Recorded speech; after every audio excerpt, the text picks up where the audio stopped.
Good morning, students. Today we will discuss theorem number 8.15. Let A, B, C be arbitrary elements of an Euclidean ring R. A, B, C हमारे पास किसी Euclidean ring R के arbitrary elements हैं और A और B का GCD 1 है और A divide करता है BC को।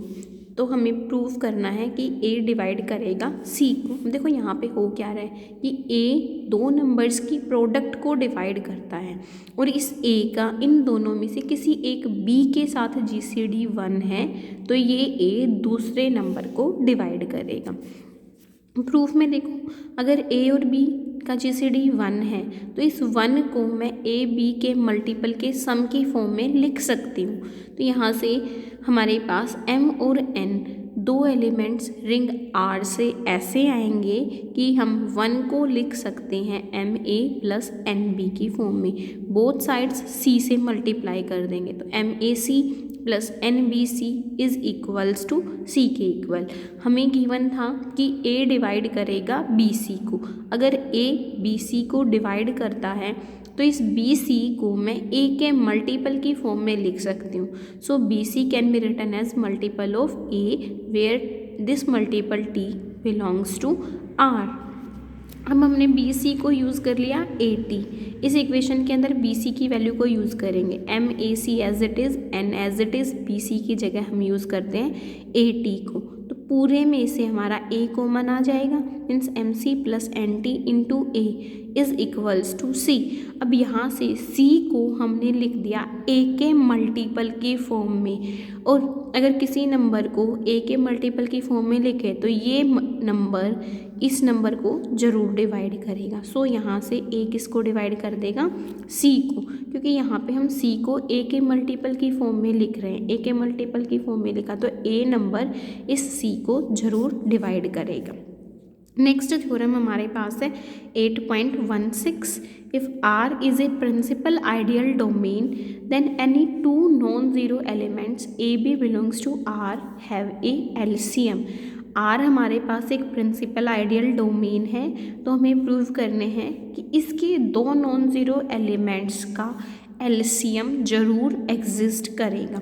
उसके लिए हमने S कंसिडर किया है एक आइडियल जो A से जनरेटेड है, T हमने आइडियल कंसिडर किया जो B से जनरेटेड है, क्योंकि यहाँ पे हमें ना R principal ideal domain given है। प्रिंसिपल आइडियल डोमेन है तो इस R का हर आइडियल किसी एक सिंगल एलिमेंट से जनरेट होगा। तो हमने S और T दो आइडियल्स लिए थे, एक A से जनरेट होता है, एक B से जनरेट होता है। अब S और T अगर दो आइडियल्स हैं तो दो आइडियल्स की इंटरसेक्शन अगेन एक आइडियल आएगी। Therefore S intersection T is also an ideal of R। अब S इंटरसेक्शन T आइडियल है R का और R प्रिंसिपल आइडियल है, और प्रिंसिपल आइडियल है मीन्स R का हर आइडियल प्रिंसिपल आइडियल है, और R का हर आइडियल अगर प्रिंसिपल आइडियल है तो वो किसी सिंगल एलिमेंट से जरूर जनरेट होगा। तो यहाँ से S इंटरसेक्शन T आइडियल है R का और ये बनेगा प्रिंसिपल आइडियल। प्रिंसिपल आइडियल है तो सिंगल एलिमेंट L से जनरेट हुआ मान लिया हमने इसको, that is S intersection T is generated by L। S intersection C intersection S का भी सबसेट होगी, इंटरसेक्शन T का भी सबसेट होगी। अब देखो ये आइडियल L से जनरेटेड था तो L एलिमेंट इसके अंदर जरूर होगा, तो हमने यही लिखा L belongs to ideal generated by L। और आइडियल जनरेटेड बाय L हमारा क्या था? S intersection T। S intersection T S के अंदर है। अब यहाँ से एक बार इस वाली लाइन को देखना, S intersection T is generated by L is contained in S। किससे जनरेट हो रहा था? A से। अब L एलिमेंट इसके अंदर है, L ideal generated by L में है और ये खुद A का आइडियल जनरेटेड बाय A के अंदर है, तो L इसमें चला जाएगा आइडियल जनरेटेड बाय A में, और अगर L उसमें जा रहा है जो जनरेट हो रहा है A से, तो ये L A के मल्टीपल की फॉर्म में होगा, means L is equals to A into X for some X। Similarly L S intersection T subset है T का, S इंटरसेक्शन T L से जनरेट होती है और T किस से जनरेट हो रहा है? B से। तो ideal generated by L is a subset of B।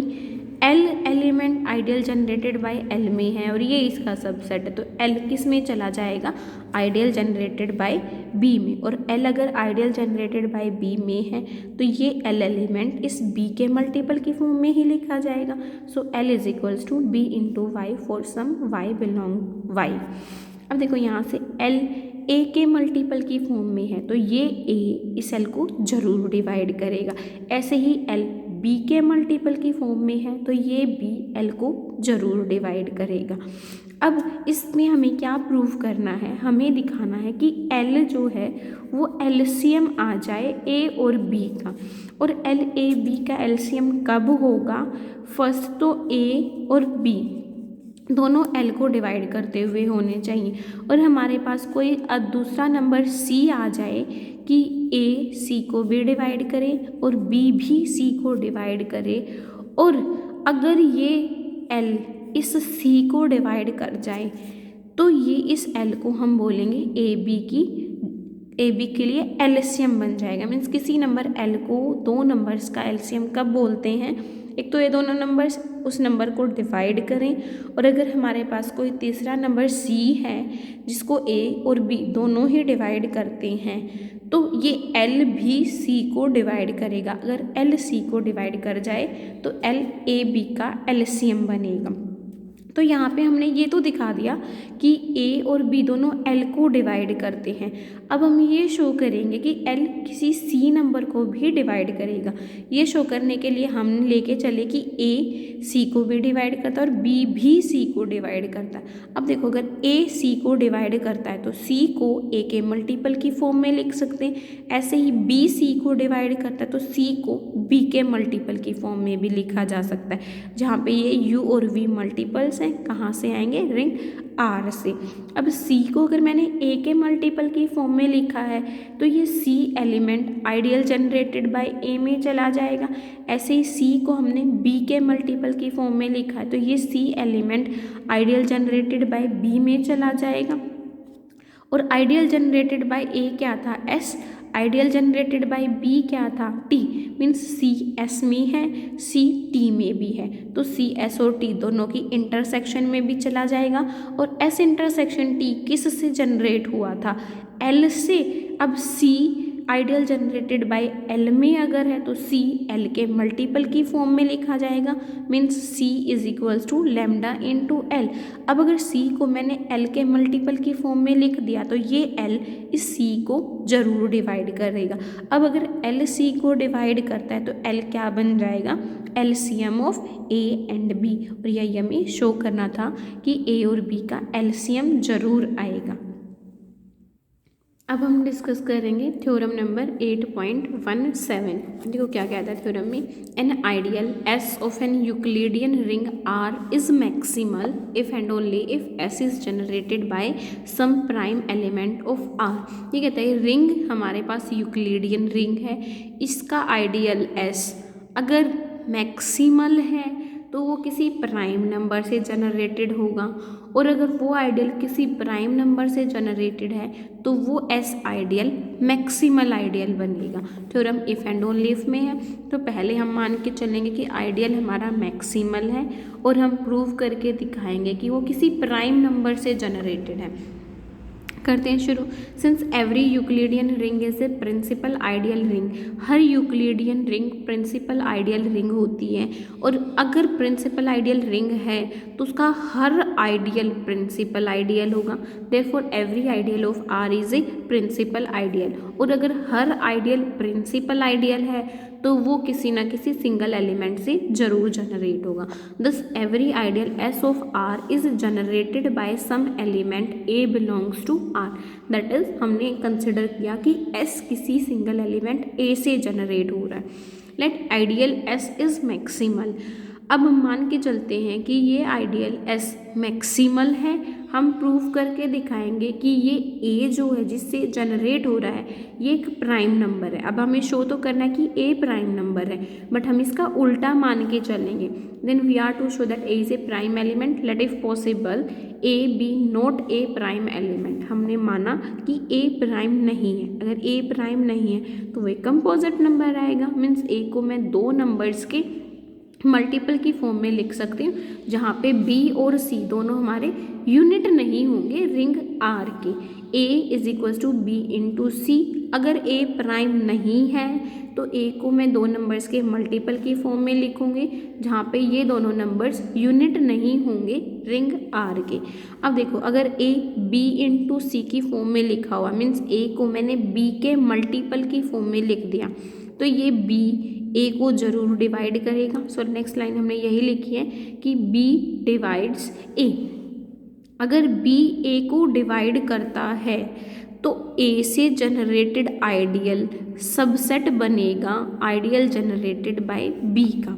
ये ध्यान रखना है, अगर बी ए को डिवाइड करता है तो डिवाइड होने वाले से जनरेटेड आइडियल सबसेट बनेगा डिवाइड करने वाले से जनरेटेड आइडियल का। तो यहाँ पे हमने यही लिखा, अगर बी ए को डिवाइड करता है तो ideal generated by A is subset of ideal generated by B और these are always subsets of R ring के, विच इम्प्लाइज। और हम क्या मान के चले थे, ए से जनरेटेड आइडियल क्या है, एस। यहाँ से S is subset of ideal generated by B और ideal generated by B is subset of R. But S ideal तो हमारे पास मैक्सिमल था, और मैक्सिमल की डेफिनेशन से अगर एस सबसेट है किसी और आइडियल का और वो सबसेट है आर का, तो इस आइडियल पर कंडीशन होती है कि ये आइडियल या तो एस के इक्वल आएगा या फिर ये आइडियल आर के इक्वल आएगा। तो इसने यही लिखा है, but S is maximal ideal, therefore either S is equals to ideal generated by B और ideal generated by B is equals to R। Means या तो ये दोनों इक्वल होंगे या फिर ये दोनों इक्वल होंगे। अब हम मान के चलते हैं, पहले हम ये वाला केस लेके चलते हैं कि S इक्वल है आइडियल जनरेटेड बाय B के। अगर S इक्वल है आइडियल जनरेटेड बाय B के तो ideal generated bye B subset होगा S का, और S किस से जनरेट हो रहा था, A से। तो यहाँ से हम कह सकते हैं कि ideal generated bye B is subset of ideal generated bye A। अब अगर ideal generated bye B subset है आइडियल जनरेटेड बाय A का, तो B element ideal generated bye B में है और ये B खुद कंटेंट है आइडियल जनरेटेड बाय A में, तो ये B element ideal generated bye A में चला जाएगा। और B एलिमेंट अगर इसके अंदर है तो B एलिमेंट A के मल्टीपल की फॉर्म में लिखा जाएगा, which implies B is equals to A into R for some R belongs to ring R। Means B को हमने A के मल्टीपल की फॉर्म में लिख दिया, बट A को तो हम मान के चले थे A is equals to B into C की फॉर्म में, जहाँ पे B और C यूनिट नहीं थे, none of B and C is a unit. तो यहाँ पे हमने A की वैल्यू को यूज़ कर लिया B C। अब इस टर्म को लेफ्ट हैंड साइड पे ले आए, ये हमारा बनेगा B minus B C into R is equals to 0। पूरे में से B कॉमन लेंगे तो B into 1 minus C R is equals to 0, और B हम नॉन ज़ीरो लेके चले हैं। अगर B नॉन ज़ीरो है और ये रिंग हमारे पास यूक्लिडियन रिंग है, यूक्लिडियन रिंग है तो ये इंटीग्रल डोमेन भी ज़रूर है। इंटीग्रल डोमेन है तो विदाउट ज़ीरो डिवाइज़र आएगी, और विदाउट ज़ीरो डिवाइज़र है तो दो नंबर्स की प्रोडक्ट अगर ज़ीरो है तो उनमें से कोई एक ज़ीरो ज़रूर होगा। अब यहाँ पे B तो हमारा नॉन ज़ीरो है, मीन्स किसको ज़ीरो होना पड़ेगा, 1 माइनस सी आर को। 1 माइनस सी आर 0 के इक्वल मीन्स सी आर किसके इक्वल आ जाएगा, 1 के इक्वल मीन्स C को R से मल्टीप्लाई करने पे 1, दैट इज यूनिटी एलिमेंट आ रहा है, मीन्स आइडेंटिटी एलिमेंट आ रहा है, तो C का इन्वर्स R बन जाएगा। मीन्स C हमारा कैसा हो जाएगा, इन्वर्टिबल, और C अगर इन्वर्टिबल हो जाएगा तो C हमारा बनेगा यूनिट। बट C के लिए तो हम कह के चले थे कि C is not a unit in R, तो ये तो हमारी इस पॉइंट पे कॉन्ट्राडिक्शन आ गई। दैट मीन्स कि ये केस तो हमारा पॉसिबल ही नहीं है, ये हो ही नहीं सकता। तो अब हम इस दूसरे केस को डिस्कस करेंगे, which is a contradiction.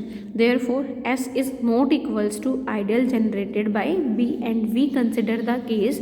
अब हम ये वाला केस कंसिडर करेंगे कि ideal generated bye B R के इक्वल है।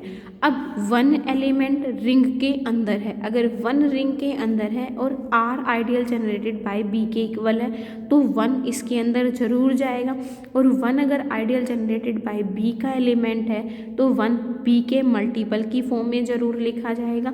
सो 1 is equals to some multiple of B, जहाँ पे ये वाई रिंग का एलिमेंट होगा। रिंग हमारे पास कॉम्यूटेटिव रिंग है, कॉम्यूटेटिव है तो Y B is equals to B Y भी हम लिख सकते हैं। तो यहाँ से हमारे पास क्या आ गया कि बी को वाई के राइट पे या लेफ्ट पे मल्टीप्लाई करने पे 1 आ रहा है। अगर ऐसा हो तो ये बी का इन्वर्स वाई बन जाएगा। बी का इन्वर्स वाई मीन्स बी हमारा कैसा हो जाएगा, इन्वर्टिबल। और बी अगर इन्वर्टिबल बनता है तो फिर बी क्या बन जाएगा, यूनिट बनेगा आर के अंदर। बट हम तो कह के चले थे B is not a unit in R, तो ये फिर से कॉन्ट्राडिक्शन आ गई। मीन्स हमारा ये वाला केस भी पॉसिबल नहीं है। मीन्स ये दोनों में से कोई भी केस पॉसिबल नहीं, बट ये हो ही नहीं सकता, दैट मीन्स कि हमने जो स्टार्टिंग में ये कंडीशन कंसिडर की थी कि ए प्राइम नहीं है, ये हम गलत लेके चले हैं। अब ये गलत है तो फिर ए कैसा होगा, ए प्राइम नंबर आ जाएगा। Hence A is a prime element.